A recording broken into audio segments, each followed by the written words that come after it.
Here it goes, race number 2. So as our drivers make their way onto the grid for the 60-minute feature, this is how they'll line up.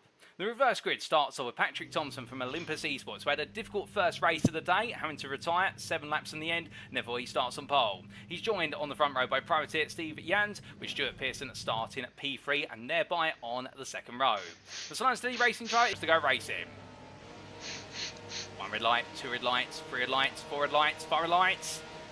And it's lights out and away we go for our second race of the day as Patrick Thompson has a very slow start and everyone has to take evasive manoeuvres, but as they make the way away, Steve Jans leads as they head into Dunlop Curve, but look at Samuel Bernardi on the inside as they head up towards the braking zone for the Dunlop chicane. Bernardi takes the lead, Jans on the outside, they'll try and hold the inside into the chicane, under braking, but really hot on the brakes here. Jans onto the gravel, scoots across the road, he avoids contact with other drivers and parks the car up there to avoid causing an instant. Very smart move from the American, but meanwhile, even smarter move from Samuel Bernardi to take the lead of the race, but immediately Patrick Thompson behind us. That's Nick Ewers off in the distance. Ewers going absolutely flying in towards the barrier there. Very unfortunate for Ewers. We'll take a look back very shortly, and as they make the way up towards the Mulsanne, with that Tetra Rouge, and then onto the Mulsanne straight, it's going to be Samuel Bernardi who leads, but Patrick Thompson all over the back of him. And it's definitely been an eventful start as we've had Thomas Cope have to be towed to the pits. I wonder what's happened to Cope. And as our drivers make the way on down, well, meanwhile, side by side here between Bernardi and Patrick Thompson as they roar their way down the Mulsanne straight. And well, right now, Thompson and Bernardi side by side as they power their way up towards the first chicane. And neither driver here wanting to back out as night time descends. A bit of contact and the two of them have come together. And with that, I think everyone now has to take evasive manoeuvres as Thompson's car comes back across the road.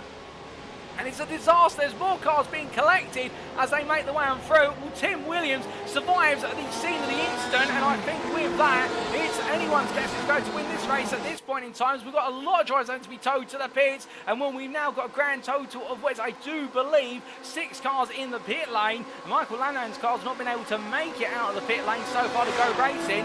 Meanwhile, Patrick Thompson's car's now being repaired, and meanwhile, Tim Williams here leads this race for Sausage Dodgers Racing. You could not make this up.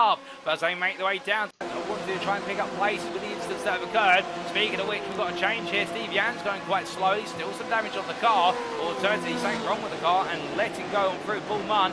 Appears to Orgy is looking for the move as well, switches back. I think Jans has got damage as Orgy looks up the inside. Can't quite find it as they make their way through. Jans who are braking there, however, into the barrier. I think the brakes in that car have seen better days and into the tyre barrier, no doubt about it. But meanwhile, as we look back to the front of the field, Ferrier still made there into the S's. Crouch down P11, appears to Orgy P12, Nick Ewers, I should say, P13, and then currently leading the pit lane, Steve Jans with damage to the car. Something's gone wrong with the Privateer 72 machine. We've also got Patrick Thompson, Stuart Pearson, Samuel Bernardi, Mikko Andreasen and Thomas Cope all in the pit lane, and I think all hand repair work done to their cars at the moment. And well, if there's not a fast repair available by looks of things, there is a long sit in the pits after being towed. But as our drivers make the way on down, Russell Barnes here leading now ahead of Dan Ferrier as they make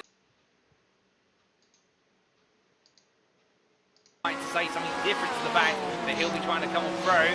Meanwhile, having come out of the pits, effectively a lap down at the moment. We do have Bernardi, Thompson, Andreasen and Pearson who all left the pit lane. You can see them there, albeit I think Jans has had to come into the pit due to further damage on the car that he's still trying to resolve, which is very unfortunate for Steve Jans, who did have a good start to this race. But as our drivers make the way in to the Ford chicanes on